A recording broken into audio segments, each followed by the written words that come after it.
You see different arts, you see radical differences in body mechanics. And the reason is how they train. So if you're a one-on-one fighter by nature, what are you going to learn? You're going to learn to square up, and you're going to learn to throw from your shoulders or your hips, and you're going to load like this, and you're going to try and protect. Because that's what most of them do, right? They come in, they protect, and they're fighting as a duel, right?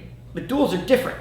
Now, when you see guys who are more fluid and they move better, it's because a lot of those guys train with weapons. When you train with a weapon, it changes your body structurally.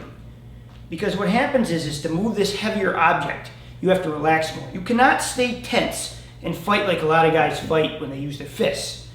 To move this, there has to be expansions of the chest. There has to be movement in the hips to make this happen. So if I come this way, like, see how like there's an arch here, and I cut. Or I go like this and I cut. Watch my feet and my heels. My feet and my heels have to drive to make these mechanics work. Every time I do such a thing, I have to relax, move my chest, move my feet, move my knees.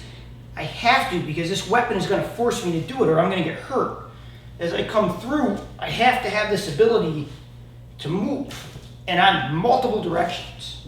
It's not enough to go like this with a weapon, it's heavy. You just can't do it. It doesn't work. It all has to be pliable. Also, when you're fighting one-on-one, you get used to this direction all the time. But when you're fighting with weapons and you're dealing with multiple people, which was the difference in the old days, right? In the old days you had dueling arts, where you would fight, and then you had battlefield arts, which you may have had to go from this person and maybe deal with someone else, and come back and deal with someone else, and you had to be more 360. And it taught you to fight different. So instead of just going like this, you have to have the ability to throw in multiple directions against multiple people. Everywhere. If you go like this in real life against multiple people, it usually doesn't end so well, right? You got to be connected to everybody. So if you're a stand-up fighter and you're stiff and you feel like you don't have to give up what you're doing. I'm not suggesting it's bad. I'm just saying it's different. But if you want to enhance what you do, go pick one of these up and start feeling how your body works, how your shoulders open up, how your chest. Even if you took something like this, like heavy, and let it just go like this, you have to feel how you come from your hips and your chest, your shoulders, and how you move around.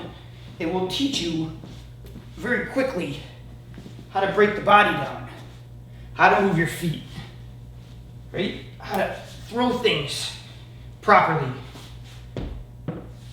So eventually you'll loosen up and you'll use more of your feet and your core than you will your shoulders.